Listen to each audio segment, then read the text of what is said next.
we're back into Doki Doki Literature Club. The two of us enter the classroom. Sayori heads straight to the closet and I follow. Let's see what we have in here. Crayons! Sayori pulls a box full of crayons off the shelf.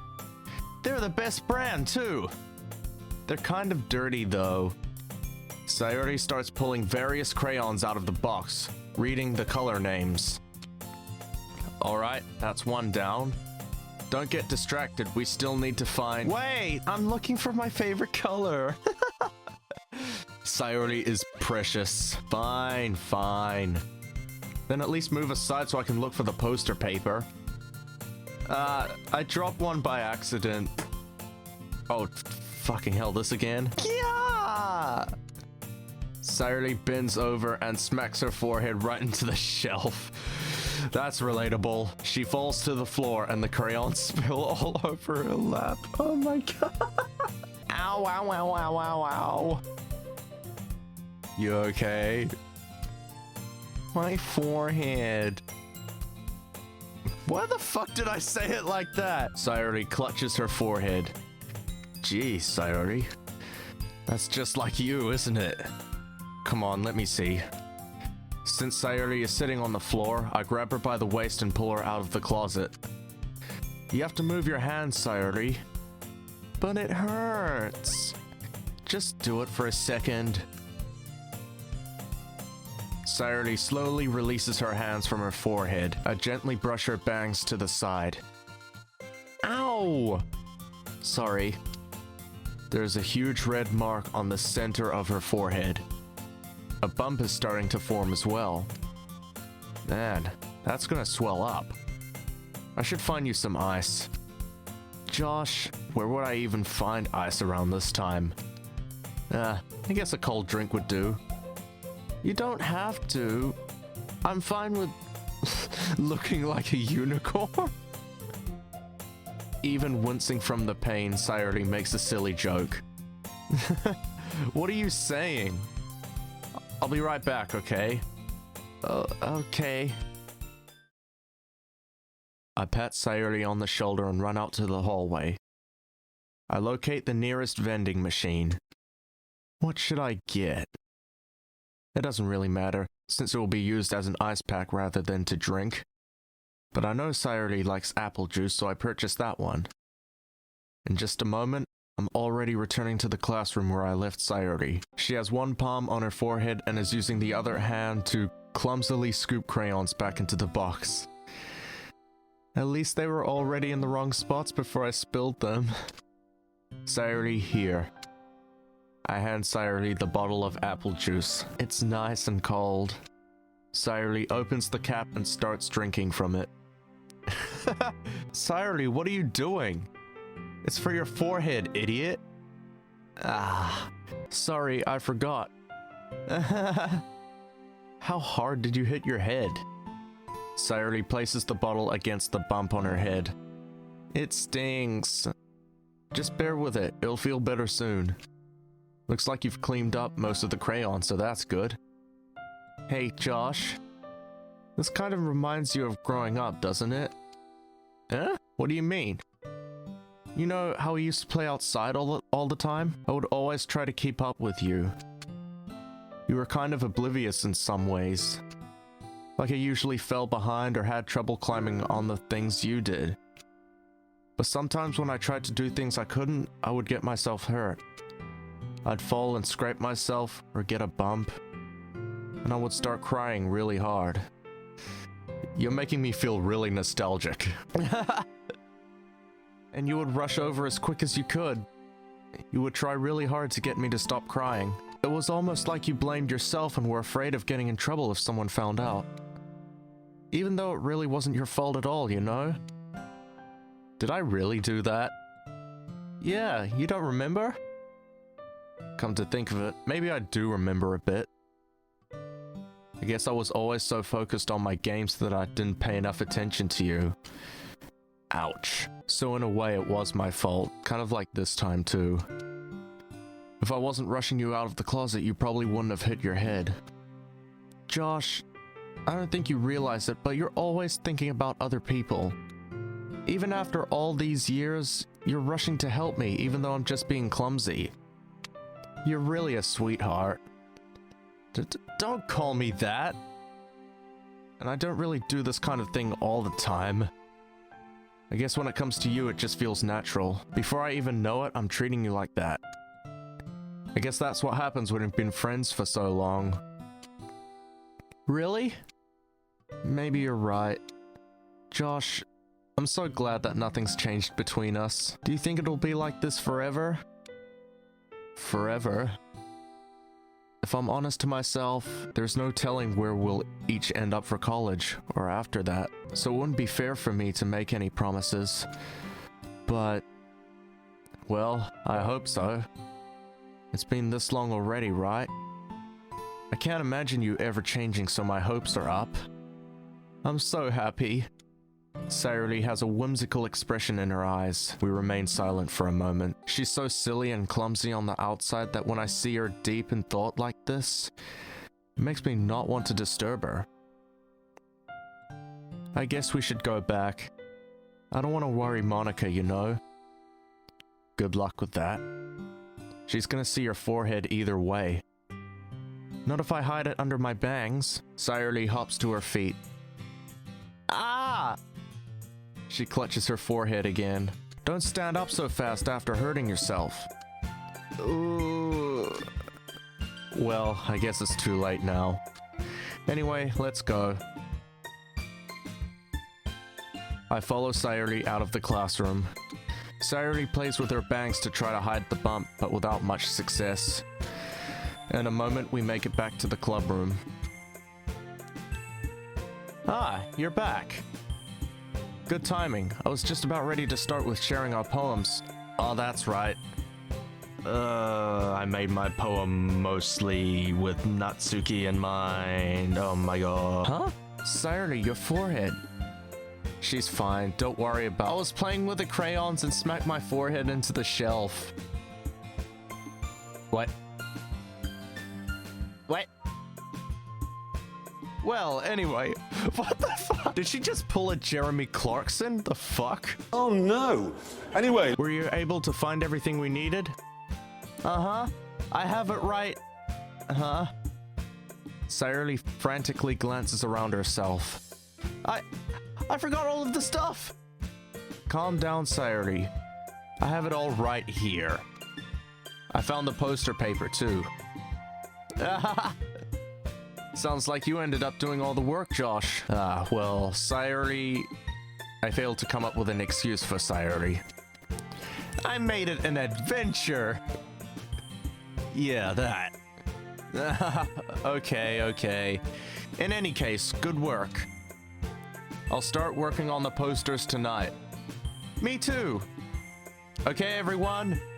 Are you ready to share your poems? Fuck no! Guess I should grab mine. After making sure the crayon box is closed tightly, I return to my seat. Ideally, since my poem is pretty much about Natsuki, I would show it to Natsuki first. But I feel like Sayori has an affinity for cute things as well, so fuck it, show her. Josh, I really love your poems. I can't believe you've been hiding these from me. Huh? I'm not hiding anything. But your poems are so good. Yesterday's and this one too. You can't tell me you haven't done this before. I mean, you're really the only one who feels that way, so... Eh? No way! Not even Natsuki? Well, I guess Natsuki is the least likely to admit how much she likes something. But I don't think it's that. What do you mean? Well, I guess I'll be honest about it. It's a lot easier to write poems when I'm thinking about you. She's blushy. She's having a bit of a blush. Wah. Stop thinking weird things, idiot. I just mean that you're a really expressive person, I guess. How am I supposed to write poems about my own stupid life? But you somehow make everything in your life an adventure. Even the little things, like cooking. Let's not talk about that. Ooh. Cooking accident? How can you possibly fail at a birth?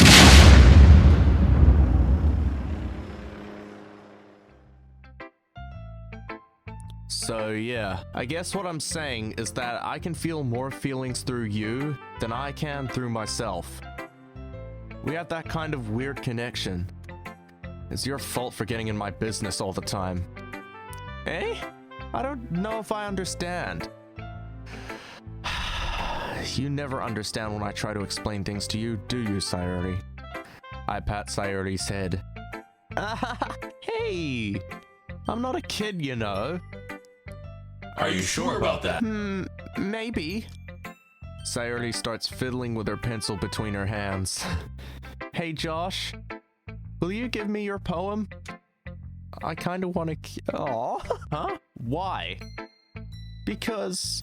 well, it's the first time you've written something for me. I thought I wrote mine about Natsuki. Exclamation marks! Sayori, you completely misunderstood. I didn't write this for you. Are you even listening anymore? Well, whatever.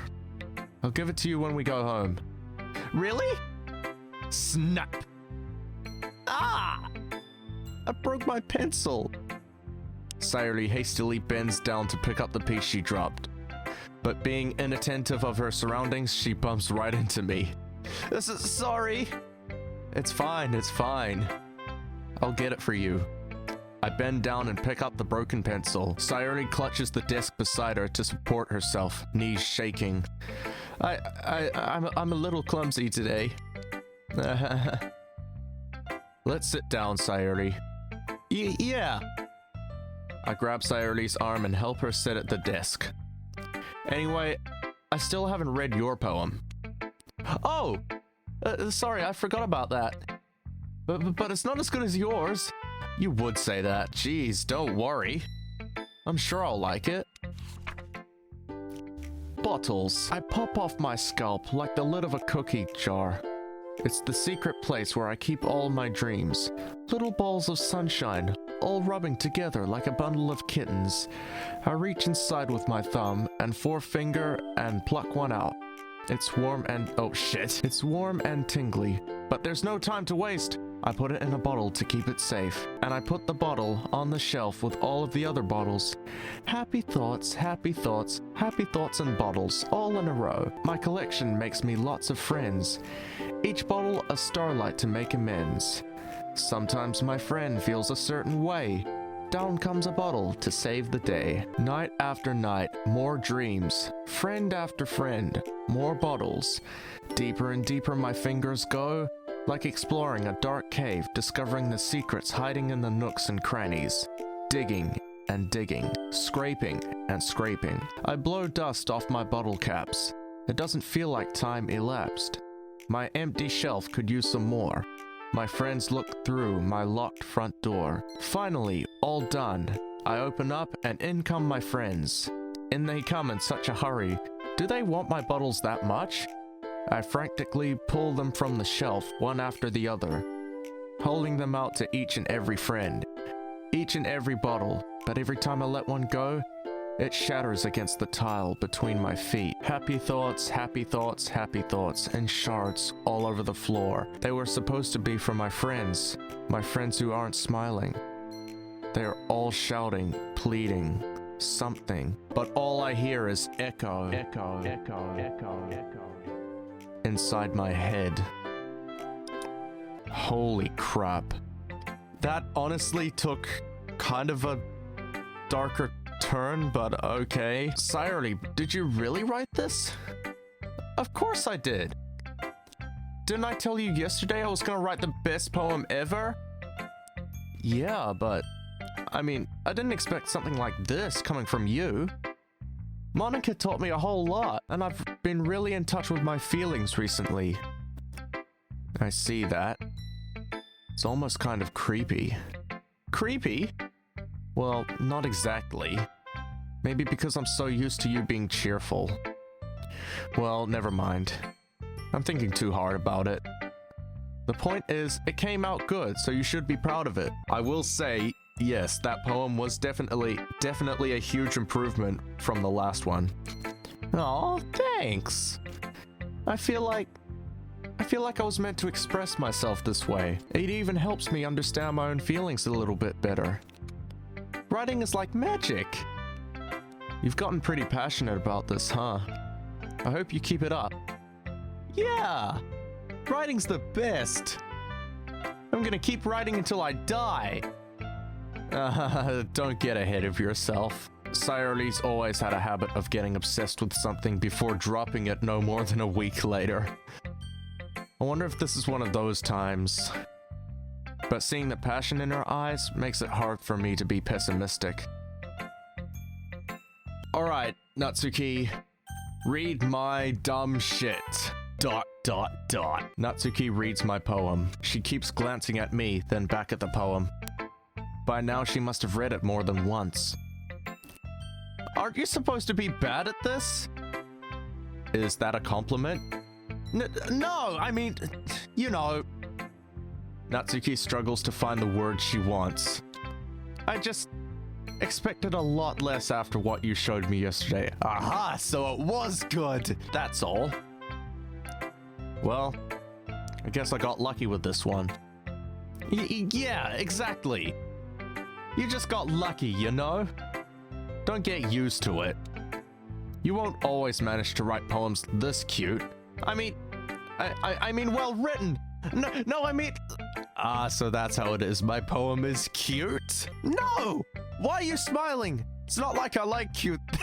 Pretty much every single thing you've done shows that you love cute things a lot. There's no denying it at this point. Natsuki shoves my poem back towards me. Reading it again, I've decided that it's not so great after all. It's too cute and Doki Doki. Oh, she said the thing. I'm gonna research that real quick. What does Doki Doki actually mean? Okay, well, it translates from Hungarian into Doc Doc. So, yeah, good job, you piece of shit. It would only impress, you know, girls who like those kinds of things. Like you. For some reason, Natsuki is incredibly easy to see through. Yep. Well, anyway, you're gonna read mine now, right? Judging by your taste, you'll probably like it a lot. You'll probably learn something too. Don't forget who the real pro is. Yeah, isn't it, Monika? Amy likes spiders. You know what I heard about Amy? I did it again. Amy likes spiders. Icky, wriggly, hairy, ugly spiders. That's why I'm not friends with her. Amy has a cute singing voice. I heard her singing my favorite love song. Okay, I'm gonna stop this voice. Every time she sang the chorus, my heart would pound to the rhythm of the words.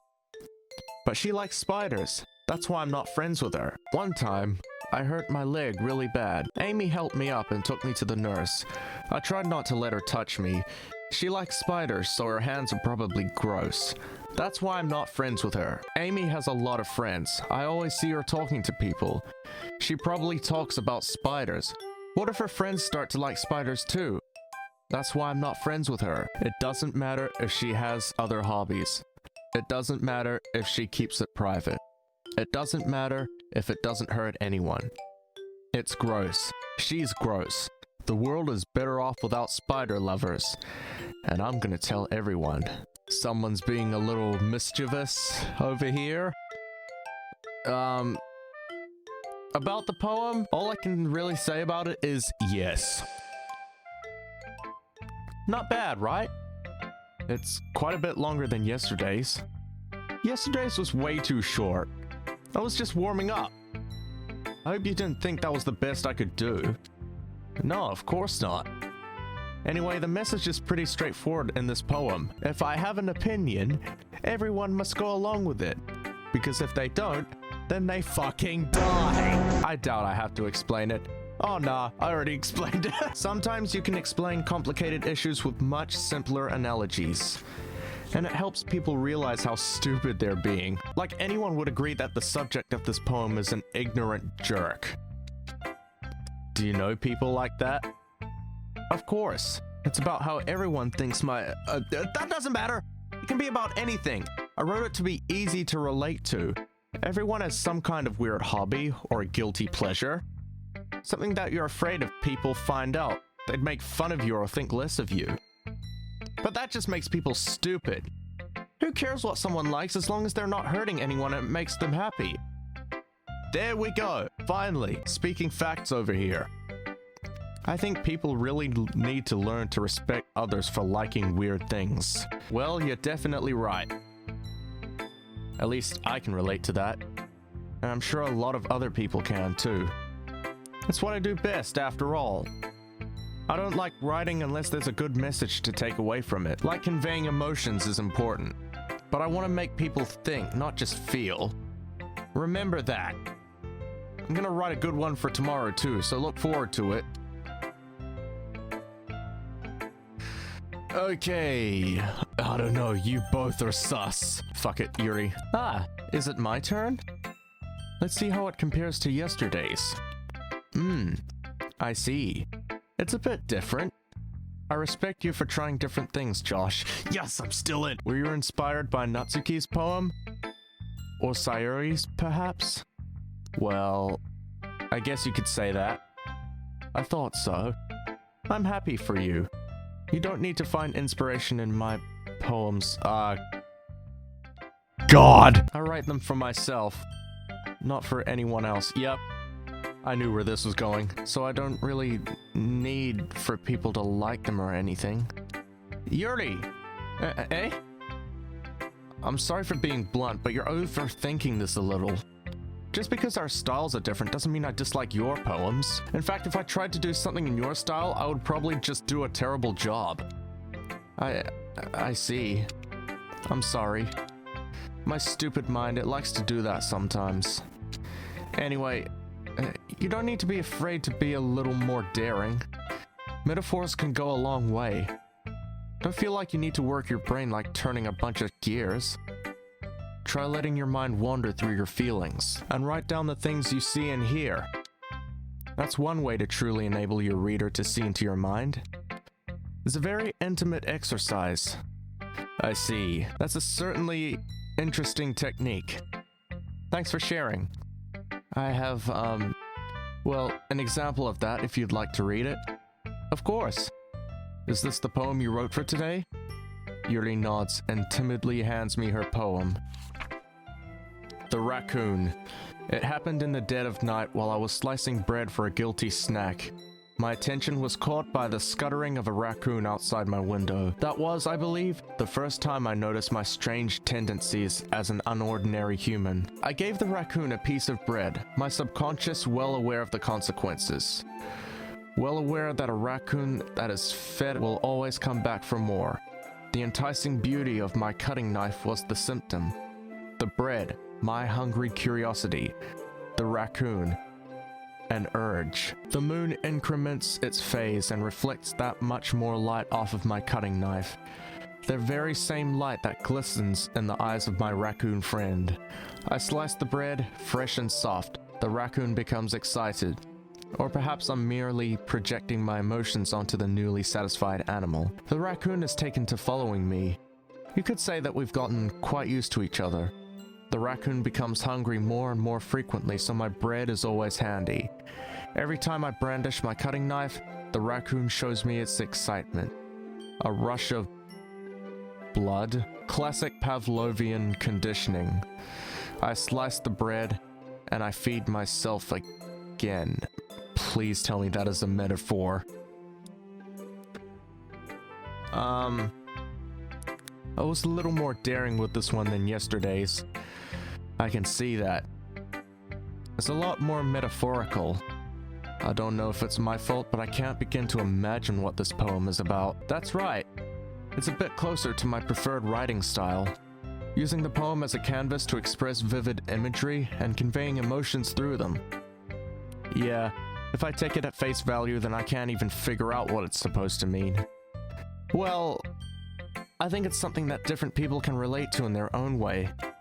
I wanted to express the way it feels for me to indulge in my more unusual hobbies. What? It's those sorts of things I'm usually forced to keep to myself. So I sometimes enjoy writing about them. Huh, that's funny. Huh? Didn't Natsuki also write something about that? About someone being ridiculed for a strange interest? Huh? She did? Yeah. She was talking about how it doesn't matter what you're into as long as you're not hurting anybody. Trust me, she's really progressive. She's right. I mean, does she really feel that way? Yeah. Sounds like you two have that in common. That's interesting. To me, she seemed like the kind of person who would make fun of my hobbies. But I suppose that's my fault for judging, isn't it? Please don't tell her I said that. Don't worry. I have no reason to. Okay. Well, thank you for sharing it with me. After all, if I hadn't learned to embrace my own weirdness, I would probably hate myself. I might be ranting a little bit now, but I'm glad that you're a good listener. Okay, hey, Monika. I don't think that joke will ever die. It'll die at the end of this series. Probably. Hi again, Josh. How's the writing going? Alright, I guess. I'll take that. As long as it's not going bad. I'm happy that you're applying yourself. Maybe soon you'll come up with a masterpiece. I wouldn't count on that. You never know. Want to share what you wrote for today? Sure, here you go. I give my poem to Monika. Oh, she hates it. All right. It's pretty good. It makes me think of Sayori, like that other one you wrote. You two are like the dynamic duo. That's kind of exaggerating it. Yeah, probably. But you do spend a lot of time with her, even in this club, don't you? Then again, I don't blame you for being a little shy. I'm not shy, it's just... I'm just teasing. I know it takes a bit of time to make friends with everyone. But Yuri and Natsuki are super interesting people, so don't be afraid to give them their share of time. And you can talk to me every now and then too. I'm not like unapproachable or anything, am I? That remains to be seen. No, it's nothing like that.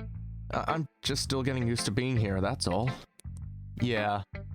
I'm sorry if I was putting pressure on you or something. I really didn't mean it like that. No, don't worry. I get what you're saying. Well, alright. But anyway, you want to read my poem now? Wait, did you read a poem? Did you read a poem last time? I don't even remember. I like the way this one turned out, so I hope you do too. Alright, let's take a look. Take a look-see. Save me. The colors, they won't stop. Bright, beautiful colors, flashing, expanding, piercing, red, green, blue. An endless cacophony, is that? Of meaningless noise. The noise, it won't stop. Violent grating waveforms, squeaking, screeching, piercing. Sine, cosine, tangent. Like playing a chalkboard on a turntable. Like playing a vinyl on a pizza crust. An endless poem of meaningless... Load me.